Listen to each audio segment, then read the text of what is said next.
हार्दिक स्वागत है। आज का हमारा टॉपिक है अल्टरनेटर। आप में से अधिकतर लोग जानते होंगे अल्टरनेटर क्या होता है। देखो मैं बताता हूँ। देखो, आपने डीसी जनरेटर का नाम सुना, वो क्या करता था? जनरेट करता था। ठीक वही सिद्धांत है इनका भी, लेकिन इसमें क्या होगा बेटा, इसमें अल्टरनेटर जो होते हैं, दरअसल बड़े प्रकार के अल्टरनेटर होते हैं या फिर बड़े जो होते हैं ना जनरेटर, उसमें क्या किया जाता है, जैसे डीसी जनरेटर में अपन क्या रख रहे थे? आर्मेचर को घूर्णनशील रख रहे थे, है ना? ताकि आर्मेचर घूमे और वहां से अपने को ईएमएफ मिल जाए। ठीक है। लेकिन बेटा इसमें क्या होता है, इसमें थोड़ा सा फर्क होता है। इसमें अपन क्या चाहते हैं कि अल्टरनेटर से बड़े स्तर पर ऊर्जा का उत्पादन करना है।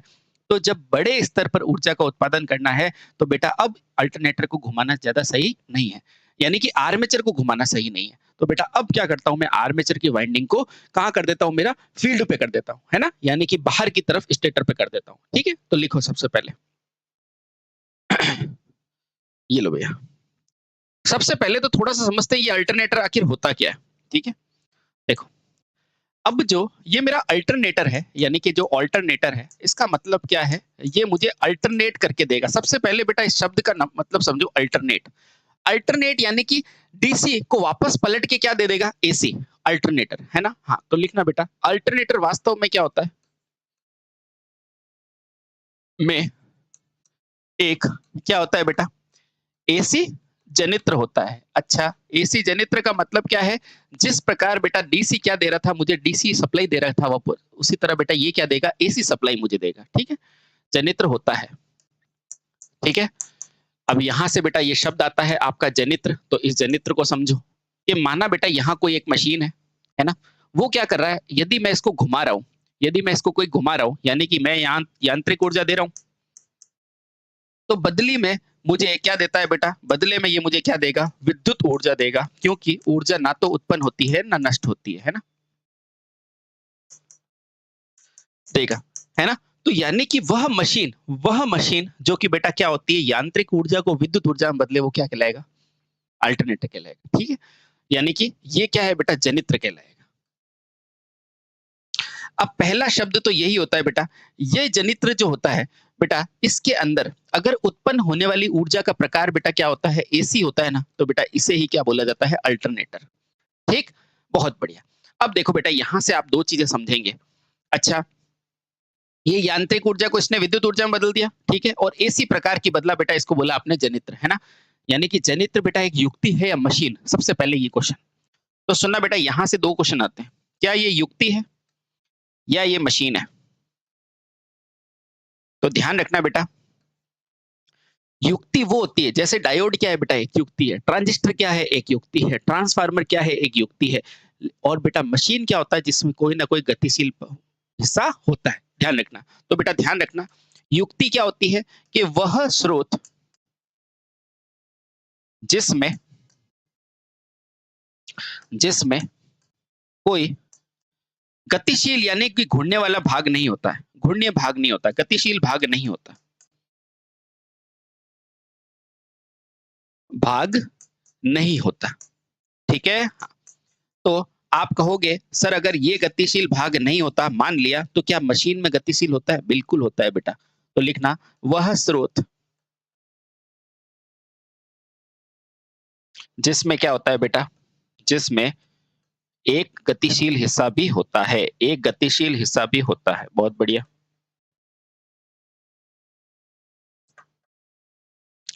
होता है, ठीक है। अब अगर बेटा इसमें गतिशील भाग है, तो अल्टरनेटर में गतिशील भाग कौन है, तो बेटा ध्यान रखना, अल्टरनेटर में कौन गति करेगा, फील्ड, है ना। तो लिखना बेटा, तो इसलिए बोला जा सकता है बेटा, जनित्र भी क्या है, एक युक्ति नहीं है, जनित्र एक मशीन है। जनित्र क्या है बेटा, एक मशीन है। ठीक है, हाँ। ये मशीन क्या करेगी बेटा, ये यांत्रिक ऊर्जा को विद्युत ऊर्जा में परिवर्तित करके हमें दे देगी। बहुत सही, अब आओ, बहुत बढ़िया। ये समझ में आया पहला कॉन्सेप्ट। ये क्या है बेटा, concept number first, concept first. ये समझ में आया बेटा आपको।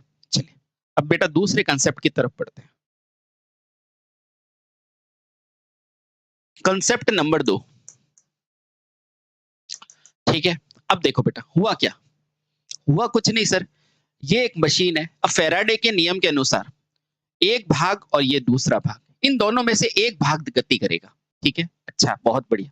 तो सुनो बेटा, मुझे कुल मिला के बेटा करना क्या है, मुझे कुल मिलाकर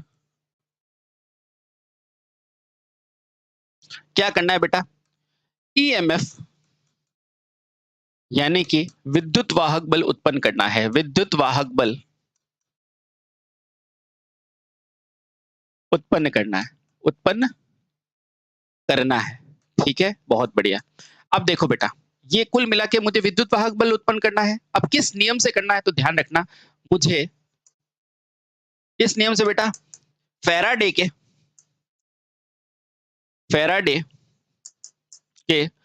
विद्युत चुंबकीय प्रेरण के नियम के अनुसार, विद्युत चुंबकीय प्रेरण के यानी कि इलेक्ट्रोमैग्नेटिक इंडक्शन के नियम से क्या करना है मेरे को बेटा, ईएमएफ उत्पन्न करना है। अच्छा, ईएमएफ उत्पन्न करना है और ईएमएफ का मान आप जानते ही है ना, विद्युत वाहक बल उत्पन्न करना है। ठीक है, अब देखो बेटा, आपको क्या यूज करना है, फैराडे को। तो आपके कंसेप्ट में कौन आएगा, फैराडे। तो फैराडे के नियम ध्यान होने चाहिए। तो इधर आओ बेटा, मैं थोड़ा सा याद करा देता हूं। देखो बेटा, आपके फैराडे ने क्या बोला था, फैराडे ने बोला था ये जो ईएमएफ होगा ना, ये तब उत्पन्न होगा बेटा जब इनमें क्या होता है, फ्लक्स परिवर्तन होता है। बोलो, बोला था या नहीं। ईएमएफ तब होगा जब क्या होगा बेटा, फ्लक्स परिवर्तन होगा। ये फैराडे का नियम था। किसका नियम है, फैराडे का। फैराडे का नियम। अच्छा, यानी यहां से मुझे ये पता चला, मुझे अगर ईएमएफ उत्पन्न करना है तो मुझे फ्लक्स में परिवर्तन करना ही होगा। बोलो, बात समझ में आई। अब बेटा, फ्लक्स में परिवर्तन दो हिस्से में होगा। देखना बेटा, यहां डी फाई क्या है, वास्तव में फ्लक्स में परिवर्तन। ठीक है, हाँ। अब देखना बेटा, अब फ्लक्स परिवर्तन करने की मेरे पास दो शर्तें हैं। भाई, फ्लक्स परिवर्तन करने की दो शर्तें हैं मेरे पास, है ना। अब ये फ्लक्स बेटा आएगा कहां से, ये फ्लक्स आएगा बेटा फील्ड वाइंडिंग से। तो सबसे पहले लिखो बेटा, ये फ्लक्स प्राप्त कहां से होगा, तो फ्लक्स बेटा किससे होगा, आपको फील्ड वाइंडिंग से प्राप्त होगा। फील्ड वाइंडिंग, या पहले आप लिख दो इसको, फिर अच्छे से और समझते हैं। देखो, ये फ्लक्स बेटा आप कहां से प्राप्त करोगे, तो इसे प्राप्त करोगे बेटा फील्ड वाइंडिंग से, फील्ड वाइंडिंग से। ठीक है, हाँ, बहुत बढ़िया। इस फील्ड वाइंडिंग से बेटा मुख्य फ्लक्स प्राप्त करोगे। ठीक है, अच्छा सर, इसके अंदर तो डी फाई है बेटा, ये क्या है, अंतर है। तो फील्ड फ्लक्स जब क्या करेगा बेटा, क्या करेगा, जब आर्मेचर फ्लक्स से क्रिया करेगा। क्या करेगा, आर्मेचर फ्लक्स से क्रिया करेगा। सर, ये आर्मेचर कहां होगी, 2 मिनट बताता हूं बेटा। आर्मेचर फ्लक्स से क्या करेगा बेटा, क्रिया। जब फील्ड फ्लक्स बेटा, फील्ड वाइंडिंग का जो फ्लक्स है वो आर्मेचर फ्लक्स से क्रिया करेगा, तो बेटा क्या निकलेगा, तो फैराडे के नियम के अनुसार क्या उत्पन्न होगा, विद्युत वाहक बल उत्पन्न होगा। क्या उत्पन्न होगा बेटा, जब इन दोनों के मध्य क्रिया होगी तो बेटा क्या उत्पन्न होगा, ईएमएफ। ईएमएफ उत्पन्न होता है। अब सवाल ये है कि ये ईएमएफ उत्पन्न होगा बेटा, ये जो ईएमएफ उत्पन्न होगा वो होगा किसमें, तो बेटा होगा किसमें, आर्मेचर वाइंडिंग में। तो लिखना बेटा, ईएमएफ हमेशा कहां उत्पन्न होता है, आर्मेचर वाइंडिंग में, आर्मेचर वाइंडिंग में। ठीक है, यहां तक बेटा कोई भी दिक्कत है, नहीं सर कोई दिक्कत नहीं। अच्छा, अब ईएमएफ मेरा हुआ आर्मेचर वाइंडिंग में। अब देखो बेटा, कंसेप्ट नंबर 3, क्योंकि अल्टरनेटर मशीन है तो एक घूमने वाला हिस्सा होगा। क्या, कंसेप्ट नंबर 3, वापस मैं यहाँ पे ले चलता हूँ बेटा आपको। मैंने कंसेप्ट 1 में आपको क्या बताया था कि जनित्र क्या है बेटा, एक मशीन है। ठीक है, और मशीन क्या होती है बेटा, जिसमें एक गतिशील हिस्सा होता है। ठीक, कंसेप्ट नंबर 2 में क्या बताया कि फ्लक्स में परिवर्तन करना है, किसका, फील्ड वाइंडिंग के फ्लक्स में और आर्मेचर के, इनकी क्रिया से बेटा एक ईएमएफ उत्पन्न होगा, कहां पर, आर्मेचर वाइंडिंग में। ठीक है, आ जाओ बेटा कंसेप्ट नंबर 3। बेटा पहले कंसेप्ट समझो तो चीज अपने आप आ जाएगी। कंसेप्ट 3, अब देखो बेटा, मुझे ईएमएफ कहां उत्पन्न करना है, आर्मेचर में। मुझे ईएमएफ उत्पन्न कहां करना है, आर्मेचर में। अच्छा, आर्मेचर में उत्पन्न करना है ना, ईएमएफ उत्पन्न करना है आर्मेचर में। तो बेटा मैं दो प्रकार से ईएमएफ उत्पन्न कर सकता हूं, या तो मैं आर्मेचर को फिक्स कर दूं या आर्मेचर को मैं गतिशील बनाऊं। ठीक है, पहला, ये दो प्रकार से बेटा आर्मेचर हो सकता है। ये जो आर्मेचर की संरचना है ना, ये दो प्रकार से हो सकती है। देखना बेटा, बहुत इंपॉर्टेंट कंसेप्ट है ये। अगर देखो बेटा, ये आर्मेचर, ईएमएफ कहां आएगा, आर्मेचर से। और एक आर्मेचर बेटा दो प्रकार से हो सकता है, या तो बेटा आर्मेचर स्थिर हो सकता है क्योंकि ये मशीन है, नो, क्योंकि अल्टरनेटर खुद एक मशीन है। तो या तो बेटा स्थिर हो सकता है मेरा आर्मेचर, या फिर बेटा क्या हो सकता है, मेरा आर्मेचर कैसा हो सकता है, गतिशील। आर्मेचर क्या हो सकता है, गतिशील, गतिशील आर्मेचर। अच्छा, उत्पन्न तो ईएमएफ बेटा इसमें ही होगा, ठीक है? अब सुनो बेटा हुआ क्या? हुआ ये कि अगर मैंने आर्मेचर को स्थिर रखा और बेटा अल्टरनेटर आपकी क्या है या फिर मैं कह सकता हूँ जनित्र क्या है बेटा एक प्रकार की मशीन है कि नहीं? बिल्कुल, जनित्र बेटा एक प्रकार की क्या है? मशीन है और मशीन के अंदर बेटा 2 हिस्से होते हैं जिसमें से एक घूमने वाला हिस्सा होगा ही होगा। तो देखो बेटा यहाँ पर स्थिर हिस्सा क्या है आपका? स्थिर हिस्सा है बेटा आर्मेचर, तो मुझे बताओ यहाँ पर गतिशील हिस्सा क्या होगा? तो आप निश्चित तौर पर कहेंगे साथियों, इसमें गतिशील हिस्सा क्या होगा? फ़ील्ड का। बहुत बढ़िया, ठीक है? कौन सा फ़ील्ड? मुख्य फ़ील्ड, है ना? अगर यहाँ पर गतिशील आर्मेचर है, तो बेटा यहाँ पर स्थिर क्या है? तो आप बोलोगे यहाँ पर स्थिर रहेगी कौन-सी बेटा? यहाँ पर स्थिर रहेगा मेरा फ़ील्ड। अच्छा, बहुत बढ़िया। ये दोनों चीज़ें समझ में आई? बहुत सही। अब सुनो बेटा, जब मेरा आर्मेचर स्थिर होता है, तो बेटा वो किस प्रकार की आर्मेचर ईएमएफ देता है? तो वो स्थिर प्रकार की आर्मेचर देता है बेटा, इसको कहते हैं स्थिर विद्युत वाहक बल यानी कि स्टैटिकली इंड्यूस्ड ईएमएफ क्योंकि दोनों में उत्पन्न ही होगी ना, दोनों में मेरी ईएमएफ उत्पन्न ही होगी ना। ये देखो उत्पन्न लिखा हुआ है, लिखा है? दोनों में उत्पन्न ही होगी, है ना? तो देखना बेटा, तो इसके अंदर अगर आर्मेचर स्थिर है ना, तो बेटा इस प्रकार के संयोजन में क्या होता है? स्टैटिकली इंड्यूस्ड ईएमएफ होता है, यानी कि स्टैटिकली यानी कि स्थिर विद्युत वाहक बल होता है। विद्युत वाहक बल उत्पन्न होता है, ठीक है? क्यों? क्योंकि ईएमएफ क्या है बेटा? स्थिर है, ठीक है? और बेटा इसमें क्या होता है? क्योंकि आर्मेचर गतिशील है, तो बेटा इसमें किस प्रकार का गतिशील विद्युत होगा यानी कि डायनामिकली इंड्यूस्ड ईएमएफ आएगा। इसे कहते हैं बेटा डायनामिकली या गतिशील डायनामिकली या गतिशील विद्युत वाहक बल। बोलो कोई दिक्कत? कोई दिक्कत नहीं। ये सारे क्वेश्चन पूछे जाते हैं और बेटा हवा टाइट हो जाती है आंसर देने में। ठीक है? यानी आपको पूछेगा जहां आर्मेचर गति करेगा वो क्या होगा? डायनामिकली। जहां आर्मेचर स्थिर होगा वो क्या कहलाएगा? स्टैटिकली विद्युत वाहक बल। अब मुझे देखो, अगर ये विद्युत वाहक बल का मान कम है, तो बेटा तो मैं तो गतिशील से भी निकाल सकता हूँ। लेकिन मान लो विद्युत वाहक बल खूब सारा उत्पन्न हो रहा है जैसे कि अल्टरनेटर में, तो बेटा वहां पर क्या आप आर्मेचर को घूमते-घूमते कुछ ले सकते हो क्या? नहीं। समझना बेटा, जहां पर जहां पर एक सीमित मात्रा में सीमित मात्रा में या कह सकते हैं बेटा छोटे स्तर पर क्या हो बेटा? ईएमएफ उत्पन्न करना हो, ईएमएफ उत्पन्न हो लेना ईएमएफ लेना हो, तो बेटा अपन क्या कर सकते हैं? इस प्रकार का संयोजन काम में ले सकते हैं, ठीक है? लेकिन जहां पर बेटा मेरे को बड़े स्तर पर जहां बड़े या वृहत स्तर पर ये पूछा जाता है बेटा स्तर पर क्या लेना हो बेटा? विद्युत वाहक बल लेना हो, विद्युत वाहक बल उत्पन्न करना होता है ना, तो बेटा वहां पर अपन क्या करते हैं? इस प्रकार का संयोजन उत्पन्न करते हैं गतिशील प्रकार का आर्मेचर गतिशील प्रकार का और ये स्थिर है, ठीक है? हाँ, एक मिनट ये थोड़ा सा मैंने उल्टा लगा दिया, सुनो बताया सही पर लिखा है उल्टा। चलिए कोई बात नहीं, वापस सही कर देते हैं। तो ध्यान रखना बेटा, देखो जहां पर बड़े मान में मुझे क्या करना हो? ईएमएफ तो मुझे स्थिर चाहिए कि नहीं हिस्सा भाई?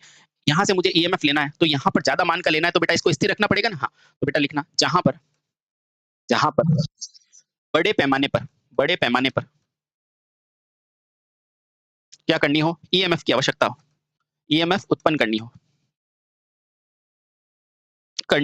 तो बेटा आप क्या करोगे? करनी हो वहां आप क्या करोगे बेटा? वहां पर आप स्थिर प्रकार का आर्मेचर काम लेंगे, ठीक है? और जहां पर बेटा सीमित मात्रा में हो ना भाई, थोड़ा ही करना है तो अपन क्या करते हैं? डीसी की तरह छोटा सा यहीं पे ले लेते हैं, यानी कि यहाँ पर सीमित मात्रा में हो या जहां पर सीमित मात्रा में हो सीमित मात्रा में सीमित मात्रा में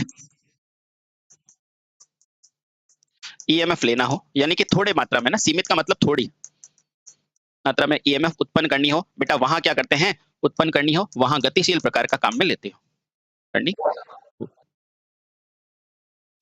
वहाँ क्या करते हैं बेटा? गतिशील प्रकार का आर्मेचर लेते हैं और जहाँ पर बेटा बड़े स्तर पर करना हो, वहाँ क्या लेते हैं बेटा? स्थिर प्रकार का आर्मेचर लेते हैं। अब बेटा यहाँ से आप चैप्टर के अंदर प्रवेश करते हो कि आखिर बेटा अल्टरनेटर क्या होता है? तो ध्यान रखना, जब बेटा गतिशील होगा ये आर्मेचर, तब इसको सामान्य जनित्र कहा जाता है और जब बेटा इसका आर्मेचर स्थिर होता है और बड़े पैमाने पर ऊर्जा उत्पन्न करनी होती है, तो बेटा ये क्या कहलाने लग जाता है? अल्टरनेटर। समझ में आया? हाँ, तो बेटा इस प्रकार से हम कहते हैं कि जब ये सीमित मात्रा में होता है ना, तो अपन इसको कहने लग जाते हैं जनित्र। क्या कहने लग जाते हैं? जनित्र। कौन सा? सामान्य। ये दिख रहा है? बहुत बढ़िया। ये दिख रहा है ना? हाँ, सामान्य जनित्र। और जब बेटा इसको बड़े पैमाने पे यूज़ करना होता है, जहाँ पर इसका आर्मेचर स्थिर रखा जाता है, बेटा वहाँ पर ये क्या कहलाता है? अल्टरनेटर, है ना? होता कुछ नहीं, ये जनरेटर ही होता है, लेकिन बेटा इसको कहते क्या है? अल्टरनेटर। ठीक है? ये लो भैया। तो ये है प्रारंभिक कॉन्सेप्ट नंबर तीसरा कि मेरे को आर्मेचर को स्थिर रखना पड़ेगा। क्यों? क्योंकि मुझे बहुत ज्यादा मात्रा में क्या लेनी है बेटा, ईएमएफ। अब देखो अल्टरनेटर से उत्पन्न करते हो, पावर सिस्टम में करते हैं ना, 11 केवी 22 केवी, ये कैसे हो पाता है बेटा? अगर आर्मेचर में रखोगे ना तो आर्मेचर इतना उत्पन्न नहीं कर पाएगा। समझ में आया? दूसरा कारण, कंसेप्ट नंबर 3, इसका मतलब क्या है, मुझे अल्टरनेटर को अगर आर्मेचर को स्थिर करना है यानी कि फील्ड को मुझे घुमाना पड़ेगा, फील्ड को मुझे घुमाना पड़ेगा, यानी घुमाने के अंदर बेटा मुझे क्या करना पड़ेगा, सुविधा मिलेगी, यानी कि जो आप यांत्रिक ऊर्जा दे रहे हो उसको घुमाने में रोटर में सुविधा मिलेगी।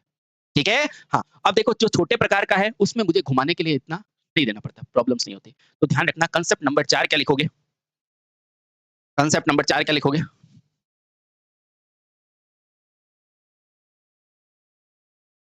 कंसेप्ट समझ में आ रहे हैं बेटा? कंसेप्ट नंबर 4 लिखना। अब हमें स्पष्ट है, अब हमें स्पष्ट है कि हमें बड़े मान में ऊर्जा, बड़े मान में क्या उत्पन्न करना है बेटा? ईएमएफ उत्पन्न करना है। में ईएमएफ यानी कि विद्युत वाहक बल उत्पन्न करना है, उत्पन्न करना है। अतः अतः हम क्या करते हैं बेटा? हम आर्मेचर को स्थिर रखते हैं, आर्मेचर को स्थिर रखते हैं तथा बेटा क्या होता है, फील्ड को क्या बनाते हैं बेटा? रोटेटिंग, फील्ड को रोटेटिंग बनाते हैं। ठीक है? हाँ। अब यहां से आपका एक क्वेश्चन उठना स्वाभाविक है, सर जब फील्ड घूमेगी यानी कि आपको जनित्र का काम क्या, ये है क्या बेटा? ये एसी जनित्र है, तो बेटा ये क्या करेगा? यांत्रिक ऊर्जा को ही तो विद्युत में बदलेगा, तो बेटा यांत्रिक रूप से इसको घुमाना भी आसान हो जाता है। ठीक है? तो लिखो बेटा, इसके आगे लिखो बेटा, इस प्रकार प्रकार इसके रोटर को यांत्रिक रूप से जोड़ना, रोटर को यांत्रिक रूप से जोड़ना, ज्यादा गति पर घुमाना, ज्यादा गति पर घुमाना। क्यों? क्योंकि बड़ी ऊर्जा कब पैदा होगी? जब ज्यादा तेज घुमाओगे, है ना? हाँ, ज्यादा गति से घुमाना तथा क्या लिखा है बेटा? इस प्रकार रोटर को यांत्रिक रूप से जोड़ना, कपल करना, ज्यादा गति पर घुमाना तथा तथा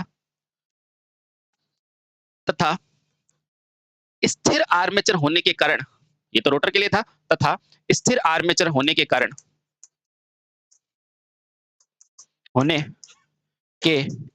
बेटा क्या एक होता है, स्थिर कनेक्टर्स यानी कि स्ट्रॉन्ग सॉलिड कनेक्टर्स कहते हैं बेटा, जो मतलब स्थिर होते हो स्टेटर पे। तो लिखना बेटा, इस स्थिर आर्मेचर होने के कारण सॉलिड कनेक्टर, बेटा इस डायरेक्ट शब्द शब्द लिखता है, ध्यान रखना। सॉलिड, सॉलिड यानी कि मजबूत, सॉलिड कनेक्टर, कनेक्टर यानी कि मजबूत। देखो ये आपका स्टेटर है ना, तो वहां पर बेटा सॉलिड कनेक्टर लगा देते हैं, तो सीधा लेना इजी हो जाता है। तथा सॉलिड कनेक्टर के कारण ज्यादा ईएमएफ को प्राप्त करना भी आसान हो जाता है, ज्यादा ईएमएफ, या ऐसे लिख दो बेटा, ज्यादा उत्पन्न विद्युत वाहक बल को प्राप्त करना भी आसान हो जाता है, ज्यादा उत्पन्न विद्युत वाहक बल को प्राप्त करना भी आसान हो जाता है, प्राप्त करना भी आसान हो जाता है। समझे? समझे? तो बेटा इतना आसान नहीं है अल्टरनेटर, बाकी चीजों को समझो, ये करना क्या चाह रहा है। ठीक है? समझ गए? बस बेटा अब हम अल्टरनेटर के चैप्टर को समझने के लिए बिल्कुल तैयार है। यहां तक हमने क्या समझा है? यहां तक हमने समझा सर, एक भाग होगा रोटर, एक होगा स्टेटर। क्यों? क्योंकि मशीन है। अब रोटर को घुमाना आसान होगा, क्योंकि यही तो यांत्रिक ऊर्जा बदल के विद्युत ऊर्जा बदलेगी, है ना? तो जितना ज्यादा घुमा सकते हो वो सुविधा बेटा रोटर में मिल सकती है। यानी कि और मुझे ज्यादा ईएमएफ चाहिए तो मैं रोटर पे फील्ड नहीं लगाऊंगा, मैं कहां लगाऊंगा? स्टेटर पे, ताकि वहां से लेनी आसान हो जाए। और कहां से लेंगे बेटा? सॉलिड कनेक्टर की मदद से आसानी से ले लेंगे। बहुत बढ़िया। और क्या होगा सर? और तो बस वही जनित्र है, वही उत्पन्न कर रहा है, और अब आप सब चीजें समझ सकते हो। ठीक है? हाँ, अब अगर आर्मेचर घूमता तो गतिशील होता, या स्थिर प्रकार का बनता। बस ये है। ठीक है? समझ गए? सारे कॉन्सेप्ट समझ गए? अब चैप्टर के अंदर चलते हैं बेटा, अब चैप्टर के अंदर चलते हैं। हमारा चैप्टर क्या है? अल्टरनेटर। हमारा चैप्टर क्या है बेटा? अल्टरनेटर। आओ चलते हैं बेटा। आपके चैप्टर का नाम क्या है? अल्टरनेटर। ठीक है? ये छोटे छोटे कंसेप्ट क्या जान लेने चाहिए बेटा। अल्टरनेटर, सबसे पहले तो यही पूछेगा कि आखिर ये अल्टरनेटर है क्या, आखिर ये अल्टरनेटर है क्या। ठीक है? चलिए सबसे पहले तो जानते हैं बेटा अल्टरनेटर है क्या। तो वास्तव में कुछ नहीं है, ये बड़े प्रकार के बेटा क्या होते हैं? एसी जनित्र होते हैं। तो लिखना, इसका अन्य नाम क्या होता है? एसी जनित्र ही होता है। इसका अन्य नाम क्या होता है बेटा? एसी जनित्र ही होता है। ये पहला क्वेश्चन आता है ना कि अल्टरनेटर का अन्य नाम क्या है, तो बेटा एसी जनित्र इसका नाम होता है, यानी कि जनित्र क्या करेगा बेटा एसी रूप में। ठीक है, चलिए बहुत सही। अब बेटा ये होती क्या है, तो लिखना बेटा यह एक वैद्युतिक मशीन होती है, यह एक वैद्युतिक मशीन होती है, मशीन होती है। अच्छा सर, मशीन में एक घूमने वाला पार्ट होता है, एक स्थिर होता है, बिल्कुल इसमें भी होगा। ठीक है, अब है क्या बेटा जनित्र, और जनित्र का कार्य क्या है, यांत्रिक ऊर्जा को विद्युत में बदल देना, तो बदल दो। तो बेटा क्या होगा, यह मशीन क्या करती है, यांत्रिक ऊर्जा को इसी प्रकार की विद्युत ऊर्जा में परिवर्तित करती है, क्योंकि मशीन कौन सी है, एसी। तो यह मशीन यांत्रिक ऊर्जा को, क्योंकि जनित्र का कार्य यही होता है भाई, जनित्र का कार्य क्या होता है, यहां से आप यांत्रिक ऊर्जा दो और यहां से विद्युत ऊर्जा ले लो। ठीक है, हाँ। तो बेटा ये क्या होता है, यह मशीन यांत्रिक ऊर्जा को किसमें बदलता है बेटा, एसी प्रकार की, डीसी प्रकार की नहीं, डीसी होती फिर डीसी जनरेटर कहलाती। ये क्या है बेटा, एसी प्रकार की विद्युत ऊर्जा में परिवर्तित करती है। सारे पॉइंट क्लियर है ना बेटा, बस पॉइंट क्लियर करते रहो, चैप्टर बहुत आसान है। ठीक है, समझ गए, बहुत समझ गए। अच्छा अब इसके मेन अंग कौन से होंगे मुझे बताओ, इसके मेन अंग क्या होगा, एक चुंबकीय क्षेत्र होगा, सही है, एक आर्मेचर होगा, बहुत सही, और एक क्या होगा, यांत्रिक बल इसके द्वारा उत्पन्न करोगे। तो क्या होगा बेटा, ध्यान रहे बेटा, इसके मुख्य अवयव क्या होगा, चुंबकीय क्षेत्र, चालक जिसे आर्मेचर कहेंगे, तथा यांत्रिक घुमाव। इस मशीन के कुल कितने भाग होते हैं बेटा, कुल 3 भाग होते हैं, 3 महत्वपूर्ण अंग होते हैं, 3 महत्वपूर्ण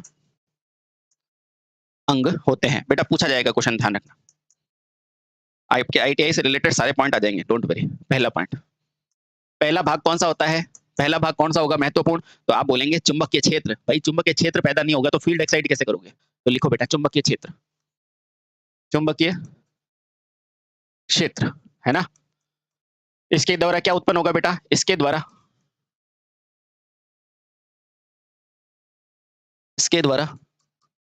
मुख्य चुंबकीय क्षेत्र उत्पन्न होता है, मुख्य चुंबकीय क्षेत्र उत्पन्न होता है। चलिए बहुत सही। चलो दूसरा अगला हिस्सा क्या होता है बेटा, चालक। दूसरा क्या होता है, चालक, जो इस चुंबकीय क्षेत्र को काटता है। ठीक है, तो लिखो बेटा दूसरा क्या है, चालक। लिखो बेटा, इसे आर्मेचर भी कहते हैं, इसे आर्मेचर कहते हैं। ठीक है, पहला पॉइंट, यही चालक होता है बेटा जो मुख्य चुंबकीय क्षेत्र को काटता है, यही चालक मुख्य चुंबकीय क्षेत्र को काटता है, मुख्य चुंबकीय क्षेत्र को काटता है। ठीक है, अब ध्यान रखना बेटा, किसके नियम से, तथा फैराडे के नियम से बेटा इसमें ईएमएफ उत्पन्न होता है, तथा फैराडे, बार बार इसलिए लिख रहा हूं ताकि याद हो जाए, तथा फैराडे के नियम से इसी चालक में क्या उत्पन्न होता है बेटा, ईएमएफ उत्पन्न होता है। ईएमएफ यानी कि बेटा विद्युत वाहक बल। ठीक है, कोई भूल गया हो तो लिख दो बेटा, वैसे आप बोलने नहीं चाहिए, विद्युत वाहक बल। ठीक है, अब मुझे बताओ क्या अल्टरनेटर में चालक गति करता है, तो नहीं, लिखना बेटा, ये भी लिख दो, जो आपका अल्टरनेटर होगा ना, इसमें बेटा आप सामान्यतः क्या लेते हैं, घूर्णीय चुंबकीय क्षेत्र, सामान्यतः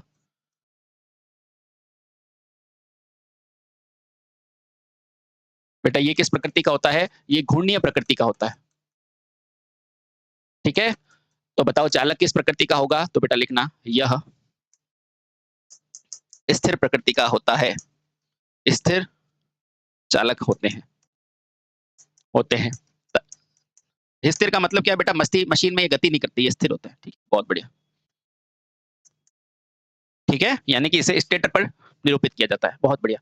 और तीसरा महत्वपूर्ण अंग क्या होता है बेटा, तीसरा होता है यांत्रिक घुमाव। तीसरा क्या होता है, यांत्रिक घुमाव। ठीक है, तो बेटा ये क्या होता है, यांत्रिक घुमाव, यह यांत्रिक ऊर्जा होती है, यह वास्तव में वही यांत्रिक ऊर्जा होती है, वही यांत्रिक ऊर्जा होती है, ऊर्जा होती है जो किसमें होती है बेटा, जो विद्युत ऊर्जा में परिवर्तित होती है, विद्युत ऊर्जा में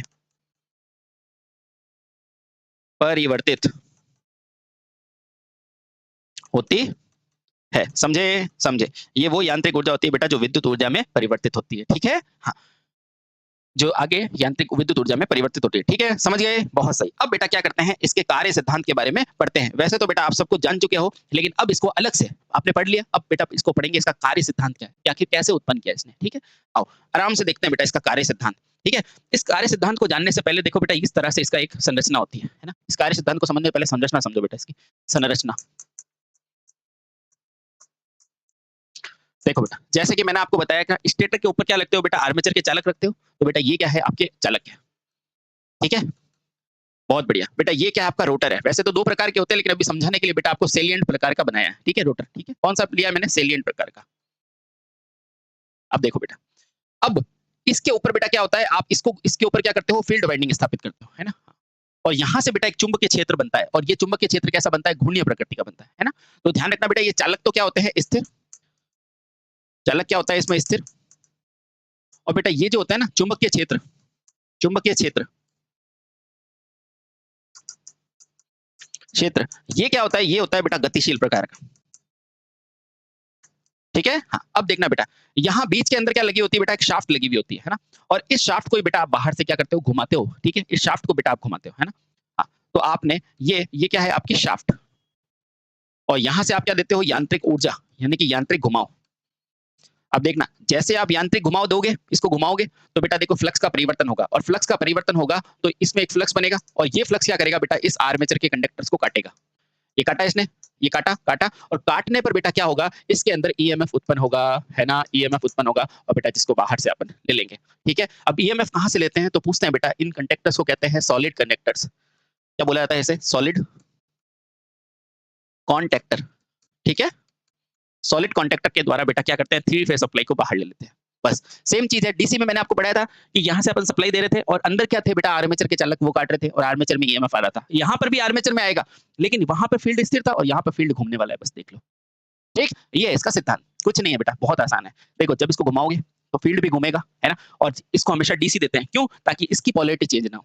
अगर मान लो यहाँ पर आप एसी दोगे ना, तो बेटा ये भी बार बार चेंज हो जाएगा, एन एस, तो ईएमएफ नहीं बनेगा। इसलिए बोला जाता है बेटा, इसकी फील्ड में हमेशा अपन को क्या देना पड़ता है, डीसी देना पड़ता है। क्यों? ताकि बेटा ये स्थिर ध्रुवता वाले बने। तो क्वेश्चन आता है कि अगर ये स्थिर बने तो फ्लक्स परिवर्तन कैसे होगा? अरे फ्लक्स इसलिए होगा क्योंकि इसको घुमा रहे हो, समझ गए? हाँ, तो जब इस चालकों को काटेगा तो क्या बनेगा बेटा, विद्युत वाहक बल बनेगा, ठीक है? तो पहला क्वेश्चन यहां से आता है, मुझे ये बताओ, इसमें फील्ड वाइंडिंग को कौन सी सप्लाई देते हो बेटा, हमेशा डीसी सप्लाई देते हो, है ना? फील्ड वाइंडिंग को डीसी एक्साइट करते हो ना? हाँ, तो इसका चलो मैं इसको आपको उसमें मोटर में कराऊंगा, ज्यादा अच्छे से रहेगा। लेकिन सिंपल सा ध्यान रखो बेटा, यहाँ से इसका ईएमएफ चेंज, अगर इसकी ध्रुवता को आपने बदल दी ना, क्योंकि एसी में तो चेंज होगी, एन एस, तो बेटा ये दिक्कत आ जाएगी यहाँ पर, ठीक है? ध्यान रखना बेटा, फील्ड हमेशा स्थिर होनी चाहिए। इधर आओ, मैं चलो लिखा ही देता हूँ, बहुत अच्छा क्वेश्चन है। ज्ञात रहे फील्ड वाइंडिंग सदैव क्या होनी चाहिए बेटा, स्थिर ध्रुवता वाली होनी चाहिए, स्थिर ध्रुवता वाली होनी चाहिए। अब इसका कारण बताता हूं मैं बेटा, आपने शायद ही पढ़ा होगा, चलो मैं बता देता हूं, देखना। अब देखो बेटा, स्थिर ध्रुवता वाली होनी चाहिए। देखना बेटा, एक मैंने लिया जनित्र, ये जनित्र है आपका, है ना? और एक बेटा आपका क्या बनाया मैंने, एक दो जनित्र है ना, एक तो है डीसी जनित्र, और बेटा एक क्या बनता है आपका, एसी जनित्र, है ना? देखना बेटा आराम से, ये दो प्रकार के जनित्र आपने पढ़े थे। देखो बेटा अगला, जब आप यहां पर क्या बनाते थे बेटा, डीसी जनित्र, तो आप क्या बनाते थे, यहां पर कैसे ध्रुव बनाते थे, जल्दी से सोचो, मैंने पढ़ा रखा है। तो बेटा हमेशा एन और एस, ये एन एस कभी परिवर्तित होते थे क्या? कभी नहीं होते थे। तो बेटा इस पे जो सप्लाई देते थे हमेशा अपन डीसी देते थे, और वो जनित्र करके भी डीसी दे देता था, ठीक है? और बीच में क्या होता था, मेरा आर्मेचर। इसमें आर्मेचर कैसा होता है, गतिशील। ध्यान रखना, आर्मेचर क्या था बेटा, गतिशील, है ना? और बेटा इसके फ्लक्स की दिशा हमेशा ये फिक्स रहती थी, ठीक है? यानी कि मुख्य फ्लक्स हमेशा बेटा परिवर्तन वाला नहीं होना चाहिए, ध्यान रखना, ठीक? अब दूसरे प्रकार का जो जनित्र हम पढ़ रहे हैं, दूसरा, वो क्या पढ़ रहे हैं बेटा? एसी जनित्र। ये अपन क्या पढ़ रहे हैं बेटा? अल्टरनेटर। क्या पढ़ रहे हैं? अल्टरनेटर। अच्छा, इस अल्टरनेटर में अपन ने क्या किया बेटा? यहाँ आर्मेचर गतिशील है ना, और देखो फील्ड स्थिर है। फील्ड क्या है? स्थिर है। अब यहाँ पर मैंने क्या किया बेटा? यहाँ पर ये आर्मेचर के कंडक्टर लगा दिए यहाँ पर, समझ रहे हो? हाँ, और यहाँ पर बेटा क्या हो गया? आपके आर्मेचर तो स्थिर हो गए, लेकिन आपने घुमाया किसको? आपने घुमाया बेटा फील्ड को, और बेटा फील्ड वाइंडिंग इस पे की है। अब देखो, ये वही तो फील्ड है जो ये फील्ड है बेटा। यहाँ पर आपने फील्ड स्थिर रखी थी ताकि इसकी ध्रुवता नहीं बदले, तो बेटा यहाँ पर इसको भी क्या करते हैं? फिक्स रूप से एक्साइट किया जाता है, यानी कि प्लस माइनस डीसी ही देते हो, हमेशा ध्यान रखना, ताकि बेटा इसकी ध्रुवता चेंज नहीं हो, इसकी ध्रुवता चेंज नहीं हो। ठीक है, समझ गए? हाँ, ध्यान रखना बेटा। यहाँ भी यानी कि अल्टरनेटर की फील्ड भी किसके समान है? डीसी जनित्र के समान, के समान बेटा क्या होनी चाहिए? स्थायी ध्रुवता वाली होनी चाहिए, स्थायी ध्रुवता की होनी चाहिए। ठीक है, और बेटा अगर कोई पूछे इसका कारण क्या है, तो बोलना इसका कारण है, इसका कारण यह है ताकि ताकि बेटा क्या हो? स्थायी पोल का निर्माण हो सके, स्थायी चुंबक के पोल निर्मित हो, चुंबक पोल, ताकि विद्युत चुंबक के रूप में, ताकि विद्युत चुंबक स्थायी चुंबक पोल वाली हो। ये बहुत इंपॉर्टेंट लाइन है बेटा, ध्यान रखना। ठीक है, हाँ, इसलिए बेटा इसको भी क्या करते हो? आप कांस्टेंट सप्लाई देते हो, और बाहर से आप जैसे इसको घुमाओगे तो बेटा इसके अंदर ईएमएफ आएगी, और उसको बाहर से आप कलेक्ट कर लोगे। ठीक है, ये है आपका अल्टरनेटर और ये है आपका जनित्र। इसमें बेटा आपने क्या किया? फील्ड को घुमाया। तो ध्यान रखना बेटा, इसमें आप क्या करोगे? जो फील्ड होगा ना, ये फील्ड क्या थी बेटा? स्थिर, और बेटा इसमें फील्ड क्या है? फील्ड क्या है? गतिशील। समझ में आया? समझ में आया। लेकिन फील्ड वाइंडिंग में जो सप्लाई दोगे ना, इसे उत्तेजित करने के लिए, उत्तेजित करने का मतलब बेटा क्या है? काम करने के लिए थोड़ा सा एक्साइटेशन देना। तो बेटा उत्तेजित करने के लिए हमेशा डीसी ही दोगे, और यहाँ पर भी बेटा इन्हें उत्तेजित करने के लिए हमेशा आप क्या देते थे? डीसी ही देते थे। ठीक है, ये दोनों का कंपेयर करके मैंने आपको बता दिया। ये है बेटा इसकी बेसिक संरचना। ठीक है, अब चाहे डीसी जनित्र हो चाहे एसी हो, फील्ड को हमेशा क्या दोगे बेटा? एसी ही दोगे, नहीं डीसी ही दोगे। ठीक है, फील्ड वाइंडिंग सदैव बेटा स्थिर ध्रुवता वाली होनी चाहिए, ये पॉइंट ध्यान रखना। ठीक है, अब पढ़ते हैं बेटा इसका कार्य सिद्धांत। ठीक है, चलिए बहुत बढ़िया। ठीक ठीक है, चलिए तो बेटा ये था आपका स्टार्टिंग कि अल्टरनेटर में क्या हो रहा है। तो बेटा सबसे पहले चीजों को पढ़ने से पहले उसका मतलब ज्यादा जानने लेना चाहिए। ठीक है, तो आज के वीडियो में मैंने आपको क्या बताया कि आखिर डीसी जनित्र और एसी जनित्र में अपन सप्लाई कहाँ दे रहे हैं। नहीं तो अपन पूरा पढ़ लेते और पता ही नहीं चलता सप्लाई कहाँ दे रहे हैं। अरे भैया ये जनित्र है, और जनित्र क्या करेगा? यांत्रिक ऊर्जा को विद्युत में, तो इसको घुमाओगे ना तब जाके ईएमएफ बनेगा। ठीक है, चलिए बेटा, तो इस प्रकार से आई होप मैंने आपको बहुत अच्छे से हर पॉइंट पर चर्चा करने की कोशिश की होगी। ठीक है, चलिए तो इस तरह से पढ़ते रहिए, फिर अगले वीडियो में मिलते हैं इससे आगे के सफर पर। Thank you so much. Bharat माता की जय। वंदे।